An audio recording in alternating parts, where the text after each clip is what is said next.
This is professor गौरव मेहता और आज हम देखेंगे अकाउंटिंग के सेक्शन बी का लास्ट पार्ट जो कि 25 और क्वेश्चंस हैं कि जो वन लाइनर वाले क्वेश्चंस हैं। और आई एम श्योर कि ये क्वेश्चंस करने के बाद आप कोई भी पेपर देखो तो सारे के सारे वन लाइनर क्वेश्चंस जो है सेक्शन बी के वो इसी में से होंगे और आपको ज़्यादा से ज़्यादा कॉन्फिडेंस आएगा कि आप ये क्वेश्चंस ईजिली कैसे सोल्व कर सकते हो। तो चलिए स्टार्ट करते हैं ये वीडियो को। First one, what is external analysis, मतलब कि एक्सटर्नल एनालिसिस क्या है। चलिए देखते हैं। When published accounts like income statement, balance sheet, they are analysed by external parties. मतलब कि जो हमारा इनकम स्टेटमेंट है हमारी कंपनी का या हमारी बैलेंस शीट है वो कोई और बाहर की पार्टी देखती है, मतलब कि एक्सटर्नल पार्टीज़ उसको देख के एनालाइज करती है तो उसको बोलते हैं एक्सटर्नल एनालिसिस। तो एक्सटर्नल पार्टीज़ कौन हो सकती है, जैसे कि फाइनेंशियल इंस्टीट्यूशन, कोई बैंक हो गई या कोई फाइनेंशियल इंस्टीट्यूशन हो गई, क्रेडिट रेटिंग एजेंसी हो गई, राइट। ये देखते हैं, किसके लिए देखते हैं, for their investment related decision, it is known as external analysis. तो यहाँ पे आपको दो से तीन चीज़ को आपको ध्यान में रखना है। फर्स्ट वन कि हमारे इनकम स्टेटमेंट्स जो है वो एनालाइज होते हैं। सेकंड वन कि एक्सटर्नल पार्टी एनालाइज करती है, एक्सटर्नल पार्टी जैसे कि financial institution, credit rating agency etcetera. और तीसरी और सबसे इम्पोर्टेंट चीज़, वो क्यों ये एनालाइज करते हैं, अपने डिसीजन लेने के लिए, इन्वेस्टमेंट रिलेटेड डिसीजन लेने के लिए। तो हमारी बैलेंस शीट है, हमारी इनकम स्टेटमेंट है, वो देख के ये लोग डिसाइड करेंगे कि हमारी कंपनी में उनको इन्वेस्ट करना चाहिए या नहीं करना चाहिए। तो investment related decision is taken by the external analysis. चलिए फ्रेंड देखते हैं next question. Give an illustration of financial expense and operating expense. तो फाइनेंशियल एक्सपेंस क्या है, तो sales and distribution expense is an operating expense while interest expense is a financial expense. तो यहाँ पे इंटरेस्ट एक्सपेंस जो है वो कौन सा एक्सपेंस है, फाइनेंशियल एक्सपेंस, क्योंकि हम जब भी लोन लेते हैं तो उसका इंटरेस्ट पेमेंट होता है तो वो हो गया फाइनेंशियल एक्सपेंस। और सेल्स एंड डिस्ट्रीब्यूशन एक्सपेंस जो रूटीन में होता है, मतलब कि सेल्स एक्सपेंस जो है या डिस्ट्रीब्यूशन का एक्सपेंस है वो आपको रूटीन में पे करना पड़ेगा, बहुत ही शॉर्ट टाइम में पे करना पड़ेगा, शायद एवरी वीक भी पे करना पड़े। तो वो जो सारे एक्सपेंसेस हैं वो है ऑपरेटिंग एक्सपेंस। और इंटरेस्ट का एक्सपेंस है वो हमारा हो गया फाइनेंशियल एक्सपेंस। चलिए फ्रेंड्स देखते हैं next question. In how many ways classification of ratio can be done and which are the ways in which this classification is possible? So there are two ways of classification. First one is traditional classification and second one is functional classification. तो broadly दो type के classification है, एक जो है वो है traditional classification और दूसरा जो है वो है functional classification। और हमको पता है कि ratios कहाँ पे यूज़ होते हैं, जब भी दो रेशियोज़ को कंपेयर किया जाता है, दो कंपनीज़ के रेशियो को कंपेयर किया जाता है तो इन्वेस्टमेंट डिसीजन के लिए रेशियोज़ जो है वो बहुत ही इम्पोर्टेंट होते हैं। Next question, where addition in general reserve is recorded. तो एडिशन इन जनरल रिजर्व जो है वो कहाँ पे रिकॉर्ड होते हैं, तो addition in general reserve will be recorded in profit in the operating statement under the head of the provision. तो addition of the general reserve, general reserve मतलब क्या होता है कि हमारे पास कोई भी एक्स्ट्रा मनी है कि जो हम किसी भी चीज़ के लिए फ्यूचर में यूज़ कर सकते हैं तो उसको बोलते हैं जनरल रिजर्व। तो जनरल रिजर्व जो है वो कहाँ पे ऐड होगा, under the head of provision, provision के हेड के अंडर वो ऐड होगा, प्रॉफिट में ऐड होगा, ऑपरेटिंग स्टेटमेंट में ऐड होगा। तो ये आपको याद रखना है। वैसे ईजी क्वेश्चन है लेकिन आपको सारी चीज़ें लिखनी है। It will be added to profit in operating statement under the head provision, तीन चीज़ें हो गई, added to profit in operating statement under the head of provision. So ये तीनों चीज़ें जो है वो आपको याद रखनी है। चलिए देखते हैं next question. Mention the type of financial analysis on the basis of duration. तो ड्यूरेशन के बेसिस पे फाइनेंशियल एनालिसिस जो है वो कितने टाइप में डिवाइड हो सकता है। तो ड्यूरेशन मतलब कि टाइम, तो ये बहुत ईजी क्वेश्चन हो गया। There are two types, one is long term analysis which is for the longer period of time second one is short term analysis which is for the shorter period of time. चलिए देखते हैं next question. At which value assets liabilities are shown in the balance sheet after the revaluation. तो revaluation के बाद कौन सी value पे asset और लायबिलिटी को दिखाया जाता है। ये भी इंपॉर्टेंट क्वेश्चन है, थोड़ा ट्रिकी क्वेश्चन है। आपको लगेगा कि एसेट और लायबिलिटी तो वही रहेंगे और वही जगह पे रहेंगे, लेकिन यहाँ पे पूछ रहे हैं कि कौन सी वैल्यू के ऊपर उनको दिखाया जाएगा। तो all the assets and liabilities are shown at their real value, मतलब कि उनकी मार्केट वैल्यू जो है, उनकी जो रियल वैल्यू है उसके ऊपर ही उनको दिखाया जाएगा। कब? रीवैल्यूएशन होने के बाद। तो after revaluation this will be shown at their real value और देयर मार्केट वैल्यू। चलिए फ्रेंड्स देखते हैं next question. State the provision for the goodwill as per accounting standard 26। तो as per the accounting standard 26 goodwill का provision क्या है। तो यहाँ पे देखते हैं, goodwill should be shown as an asset in the books only when some consideration is paid for goodwill. तो गुडविल को एसेट बोला जाएगा। कब एसेट बोला जाएगा? जब कुछ कंसिडरेशन गुडविल के लिए पे किया गया है। Okay, internally generated goodwill should not be shown in the books of account. तो अकॉर्डिंग टू अकाउंटिंग स्टैंडर्ड 26 क्या डेफिनेशन है कि गुडविल को दिखाया जाएगा, गुडविल की एंट्री की जाएगी, उसका अकाउंट इफेक्ट दिया जाएगा जब भी उसका कंसिडरेशन पे किया गया है कंपनी को। अगर वो पे नहीं किया गया है या फिर वो इंटरनली पे किया गया है या फिर पर्सनली पे किया गया है किसी पार्टनर्स को, तो वो बुक्स ऑफ अकाउंट में नहीं आएगा। तो it will be an asset in the books only when some consideration is paid. यहाँ पे आपको वर्ड्स याद रखने हैं, कंसिडरेशन इज पेड। तो कुछ कंसिडरेशन पे किया है तो ही उसको गुडविल के तौर पे दिखाया जाएगा, एसेट में दिखाया जाएगा। अदरवाइज़ अगर ये इंटरनली जनरेटेड है तो वो बुक्स ऑफ अकाउंट्स में नहीं दिखाया जाएगा। फ्रेंड्स, पिछले लेक्चर में भी हमने एक क्वेश्चन देखा था कि जो गुडविल है वो नए पार्टनर की दिखाई जाएगी या नहीं दिखाई जाएगी।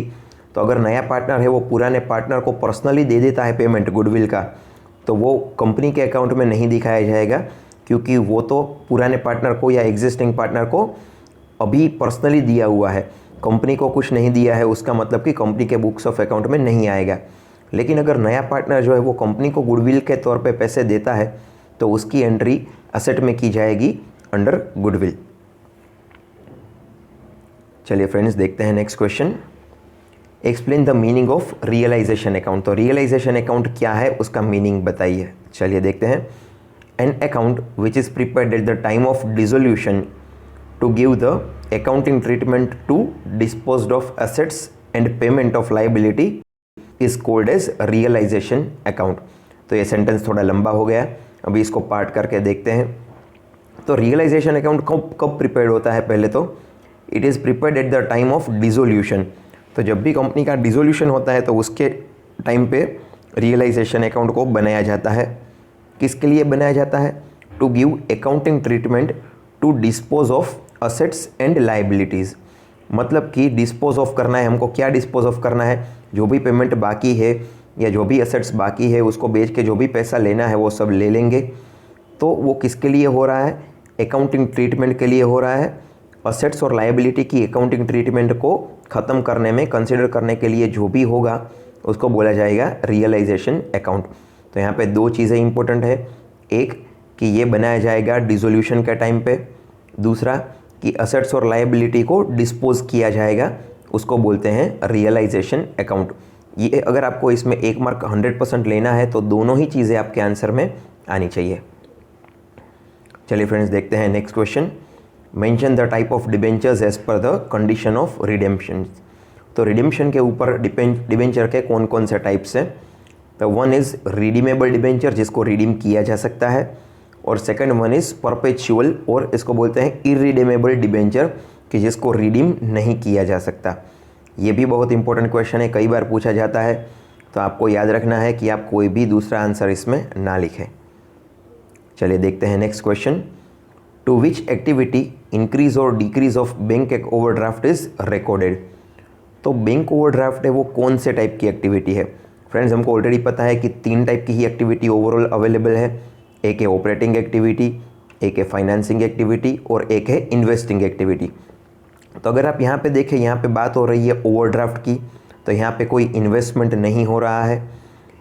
उसके बाद अगर आप देखें तो ये बैंक ओवरड्राफ्ट है वो हर रोज़ इंक्रीज़ या डिक्रीज़ नहीं होगा, डेली बेसिस पे नहीं होगा। उसका मतलब कि वो ऑपरेटिंग एक्टिविटी भी नहीं है। तो फिर क्या बचा? Financing activity. तो increase or decrease of the banker overdraft is called the financial activities. तो ऐसे लॉजिक से भी आप चीज़ों को याद रख सकते हो और ज़्यादा से ज़्यादा मार्क ले सकते हो। और लक्ष्य में हम ये 100% कोशिश करेंगे कि 1 मार्क वाले कोई भी क्वेश्चन कोई भी स्टैंडर्ड में आपके गलत ना हो, and that is why we are better than others. चलिए फ्रेंड्स देखते हैं next question. When is said that the firm has acquired the goodwill in the market, मतलब कि फर्म की गुडविल है, ऐसा हम कब बोल सकते हैं?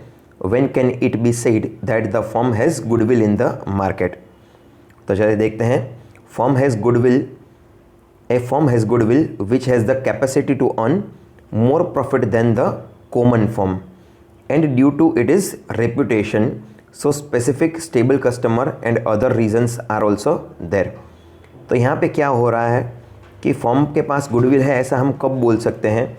कि on the name of the firm's reputation, because of the firm's name and because of the firm's image, if it is earning some extra profit more than the common profit or more than the average profit, तब हम बोल सकते हैं कि firm के पास goodwill है।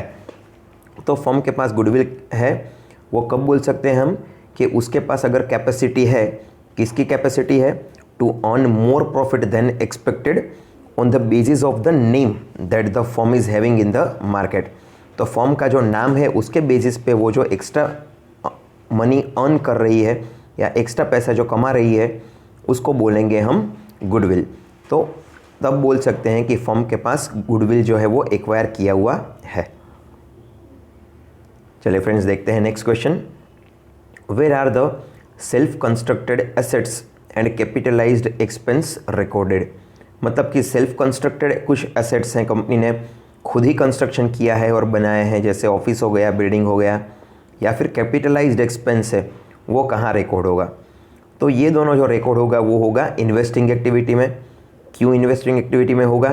क्योंकि जब भी हम बिल्डिंग बनाएंगे या कुछ भी सेल्फ कंस्ट्रक्शन करेंगे it will B for the longer period of time, और अभी जो है उसकी कॉस्ट कुछ होगी, जैसे कि 1 लाख या 2 लाख हो गया, लेकिन जब भी उसको बेचेंगे तो उसकी कॉस्ट ज़्यादा भी हो सकती है, मतलब कि हमको जो पैसा मिलेगा वो ज़्यादा हो सकता है। उसका मतलब क्या हुआ कि अभी हमने इन्वेस्टमेंट किया है और 2, 4 साल, 5 साल के बाद हमको उसका कुछ ज़्यादा पैसा भी मिल सकता है जब हम उसको बेचें, तो इसीलिए उसको बोला जाएगा इन्वेस्टिंग एक्टिविटी। तो वो इन्वेस्टिंग एक्टिविटीज़ है, तो वो क्या होगी? Investing activities of the cash flow, cash outflow. चलिए फ्रेंड्स देखते हैं next question. Mention the accounts which are showing accumulated profit. तो कौन से अकाउंट्स है कि जिसमें एक्यूमुलेटेड प्रॉफिट दिखाया जाएगा? First one is general reserve account, second workers accident compensation fund, और थर्ड वन जो है वो है कंटिजेंसी रिजर्व्स। तो ये 3 अकाउंट है कि जहाँ पे एक्यूमुलेटेड प्रॉफिट जो है वो मेंशन किया जाएगा। आई होप फ्रेंड्स ये आपको आता भी होगा और समझ में भी आया होगा। चलिए देखते हैं next question. Mention the rights of a new partner. कई बार ये क्वेश्चन 2 मार्क में भी पूछ सकते हैं आपको, या 3 मार्क में भी आ सकता है। अभी नई पेपर स्टाइल के हिसाब से 3 मार्क में भी आ सकता है कि नया पार्टनर है उसके राइट्स कौन कौन से हैं कंपनी में। तो first one, new partner is entitled to get the decided share in the future profit of the firm. तो आपको एग्जैक्ट यही चीज़ें लिखनी है। मैं ये वीडियोस क्यों बना रहा हूँ आपके लिए, ताकि आप एग्जैक्ट सेम चीज़ें जो बुक्स में दी गई है वही लिखें, ना कि अपनी तरह से कुछ मिर्च मसाला डाल दें। तो यहाँ पे क्या हो रहा है, फर्स्ट उसका कौन सा राइट है कि फ्यूचर में जो भी प्रॉफिट होने वाला है तो उसमें प्रॉफिट में उसका शेयर मिलेगा उसको, ये तो पार्टनर का पहला राइट है। वो राइट तो उसको मिलेगा ही क्योंकि उसने इन्वेस्टमेंट किया हुआ है कंपनी में। तो new partner becomes entitled to get the decided share. कौन सा शेयर मिलेगा उसको? कोई भी अमाउंट नहीं मिलेगी, पहले जो डिसाइड हो गया है रेशियो उसके हिसाब से जो डिसाइडेड शेयर है वो शेयर मिलेगा उसको। किस में मिलेगा? Future profit of the firm. तो फर्म के फ्यूचर प्रॉफिट में उसको ये प्रॉफिट मिलेगा, उसके लिए वो एंटाइटल्ड है। चलिए देखते हैं next one. Second right of the partner is new partner is entitled to get the desired share in the assets of the firm also. मतलब कि जब भी नया पार्टनर कोई फर्म में आता है और उसके 6 महीने या 1 साल या 2 साल के बाद फर्म की कोई प्रॉपर्टी जो है वो बेच दी जाती है, या कोई एसेट है, कोई मशीनरी है वो बेच दी जाती है, तो भी उसको उसमें से पैसा मिलेगा। कौन से रेशियो में मिलेगा? अपने प्री डिसाइडेड शेयर के रेशियो में उसको वो पैसा मिलेगा। तो पहला राइट हमने देखा that partner will get the share in the future profit. दूसरा जो राइट है वो क्या है? He will get the pre decided share in the sale of the asset of the firm. मतलब कि फर्म का एसेट सेल होगा तो उसमें भी उसको प्री डिसाइडेड शेयर जो है वो मिलेगा। तो ये जो है वो है rights of the new partner. चलिए आगे जाते हैं। When amount of reserved capital can be called up from the share holders. तो रिजर्व कैपिटल है वो शेयर होल्डर्स से कब वापस लिया जा सकता है? देखते हैं। Reserve capital can be called up from the share holders only when company goes into liquidation. जब भी कंपनी लिक्विडेट होती है उसका मतलब कि अभी कंपनी बिजनेस नहीं करने वाली है, वो परमानेंटली क्लोज हो रही है, लिक्विडेशन हो रहा है। तो इस सिचुएशन में जो रिजर्व्ड कैपिटल है वो जो है वो शेयर होल्डर से ले लिया जाएगा। तो यही सिचुएशन है, only at the time of liquidation this is possible. चलिए फ्रेंड्स देखते हैं next question. Mention the formula of working capital turnover. तो वर्किंग कैपिटल टर्नओवर क्या है? तो working capital turnover is equal to sales divide by working capital. तो working capital जैसे नाम ही आपको दिखा रहा है, तो हम देखेंगे कि वर्किंग कैपिटल के रेफरेंस से सेल्स कितना इंक्रीज या डिक्रीज हो रहा है, या फिर कॉस्ट ऑफ गुड्स सोल्ड जो है वो कितना इंक्रीज या डिक्रीज हो रही है, वो है फॉर्मूला ऑफ वर्किंग कैपिटल। तो वर्किंग कैपिटल टर्नओवर की फॉर्मूला में वर्किंग कैपिटल आएगा नीचे, मतलब कि डिनोमिनेटर में, और ऊपर आएगा सेल्स, या फिर उसको बोल सकते हैं आप कॉस्ट ऑफ गुड्स सोल्ड। तो ये चीज़ जो है वो फॉर्मूला है वर्किंग कैपिटल टर्नओवर का।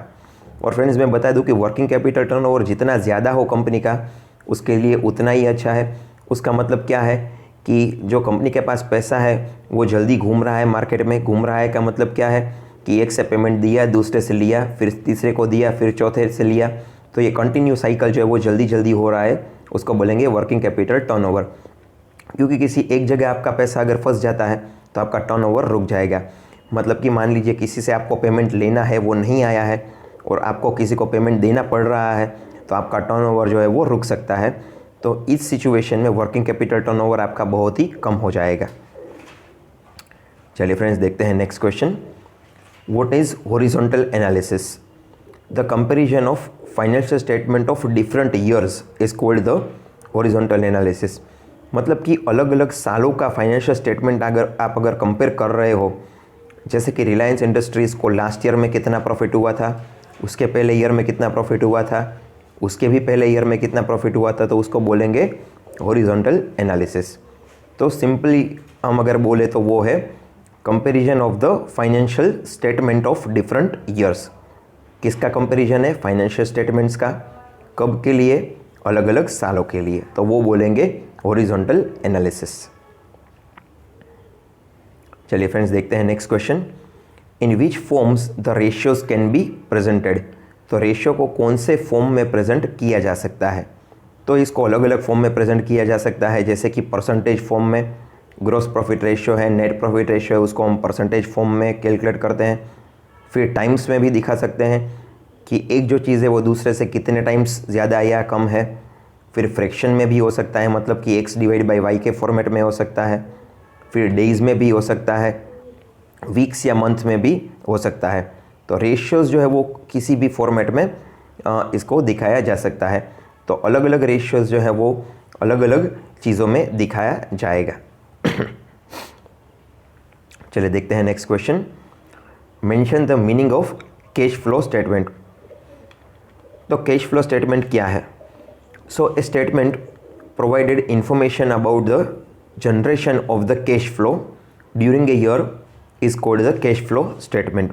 तो एक स्टेटमेंट जनरेट हो रहा है जो दो चीज़ें दिखा रहा है। क्या है वो दो चीज़ें? एक है कैश इनफ्लो और दूसरा जो है वो है कैश आउटफ्लो। तो एक स्टेटमेंट है जो प्रोवाइड कर रहा है इन्फॉर्मेशन। किसकी इन्फॉर्मेशन प्रोवाइड कर रहा है? Information about the generation of the cash flow, मतलब कि कैश फ्लो कैसे बन रहा है, कैश इनफ्लो कितना है और कैश आउटफ्लो कितना है, इसका जो इन्फॉर्मेशन देने वाला स्टेटमेंट है एक साल के लिए, उसको बोला जाएगा कैश फ्लो स्टेटमेंट। तो यहाँ पे आपको सभी चीज़ें ध्यान में रखनी है। पहला तो वो है generation of cash flow, second है ड्यूरिंग द ईयर, मतलब एक साल के लिए जो भी कैश फ्लो का स्टेटमेंट होगा, कैश इनफ्लो और आउटफ्लो का जो भी इंफॉर्मेशन देने वाला स्टेटमेंट होगा उसको बोला जाएगा कैश फ्लो स्टेटमेंट।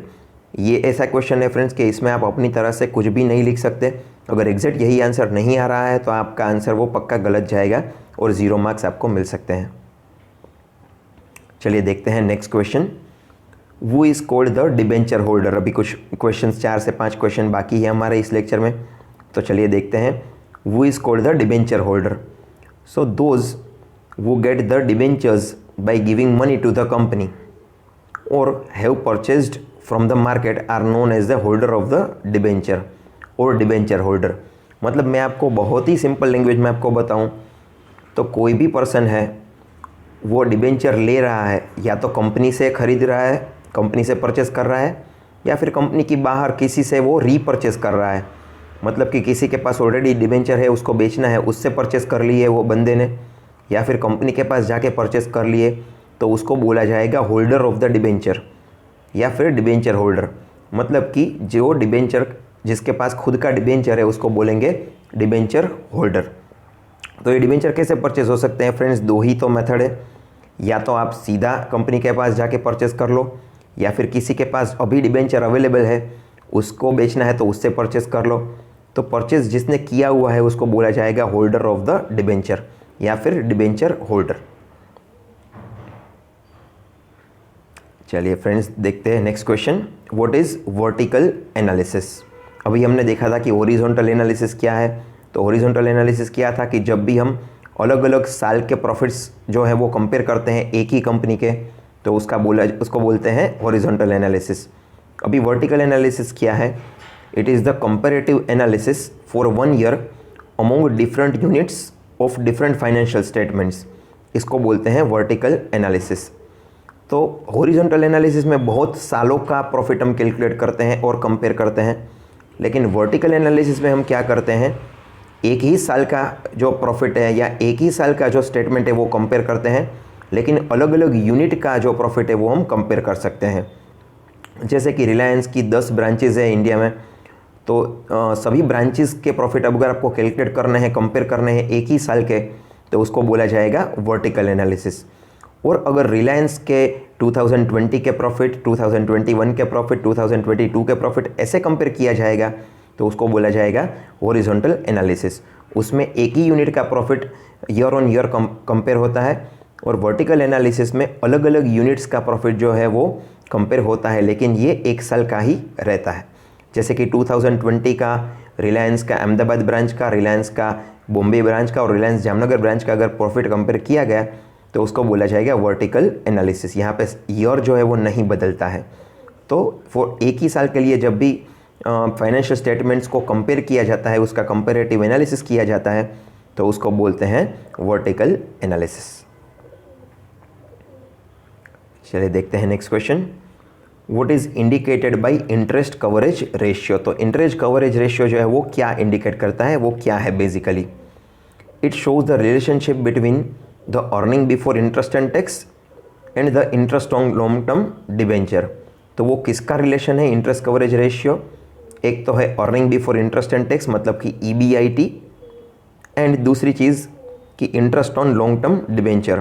तो interest on long term debenture और EBIT का जो रिलेशन है वो इंडिकेट होगा इंटरेस्ट कवरेज रेशियो से। ये भी इंपॉर्टेंट क्वेश्चन है फ्रेंड्स, और आपको ऐसे ही याद रखना है जैसे यहाँ पे दिया हुआ है, एक भी वर्ड इधर उधर यहाँ पे नहीं हो सकता है।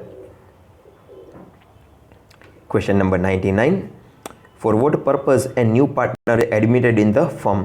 तो नया पार्टनर है वो फर्म में क्यों एडमिट हो सकता है, कौन से पर्पस के लिए हो सकता है? तो सिंपल है क्वेश्चन। पहला purpose, when the continuing firm needs an additional capital. जैसे कि कोई 2 पर्सन है, आप नाम ले सकते हो ओम लिमिटेड और द्रुमिल लिमिटेड। तो 2 पर्सन है, अभी इनको ये बिज़नेस चला रहे हैं बहुत ही सक्सेसफुली, इनको अभी एडिशनल कैपिटल चाहिए, कुछ मनी चाहिए, और मनी ना तो ओम के पास है ना तो ध्रुमिल के पास है। तो अगर तीसरा पार्टनर आता है, गौरव करके तीसरा पार्टनर आता है कि जो कैपिटल लेके आता है, पैसा लेके आता है, तो वो एक पर्पज़ हो गया नए पार्टनर को इंक्लूड करने का या नए पार्टनर को एडमिट करने का। So when the continuing firm needs additional capital, a new partner is required. Second one, when the continuing firm requires additional managerial ability. तो अगर मैंने जैसे आपको बताया कि ओम लिमिटेड और ध्रुमिल लिमिटेड ये दोनों साथ में एक बिज़नेस कर रहे हैं, एक फॉर्म चला रहे हैं, ओम और ध्रुमिल 2 पर्सन है, और इनको मैनेजरियल स्किल्स जो है वो इनके पास नहीं है, मतलब कि बिज़नेस को कैसे चलाया जाए ये स्किल्स नहीं है। तो इसके लिए अगर इनको किसी और नए पार्टनर की ज़रूरत है तो भी नए पार्टनर को ऐड किया जा सकता है। तो आई होप कि ये आपको बहुत ही ईजीली समझ में आया होगा। चलिए फ्रेंड्स, देखते हैं नेक्स्ट क्वेश्चन। उसके पहले हम 2 और चीज़ देख लेते हैं कि जब नए पार्टनर को ऐड किया जा सकता है। तो वो है third, when any continuing partner retires और डाइज। मतलब कि अगर फॉर्म के 2 पार्टनर हैं, उसमें से एक पार्टनर डिसाइड करता है कि अभी उसको रिटायर होना है, या फिर अनफॉर्चुनेट सर्कमस्टेंसेस में उसकी डेथ हो जाती है, तो भी नया पार्टनर इंक्लूड किया जा सकता है। और लास्ट वन है वो है for the distribution of risk of the partnership firm. मैंने जैसे आपको बताया कि ओम और ध्रुमिल 2 पर्सन्स हैं कि जो बिज़नेस कर रहे हैं। अभी उनको लगा कि ये बिज़नेस बहुत रिस्की है, तो किसी तीसरे बंदे को भी लेके आते हैं, तो हमारा रिस्क जो है वो कम हो जाएगा, क्योंकि तीसरा पर्सन जो है वो भी अपना कैपिटल उसमें डालेगा। तो एग्जिस्टिंग पार्टनर जो है उसका कैपिटल कम लगेगा और नए पार्टनर का कैपिटल भी यहाँ पे रिस्क पे आएगा। तो रिस्क जो है वो यहाँ पे डिस्ट्रीब्यूट हो गया, रिस्क जो है वो डिवाइड हो गया, किस में? 3 पार्टनर्स में। पहले वो 2 पार्टनर्स में था, अभी रिस्क 3 पार्टनर में डिवाइड हो गया।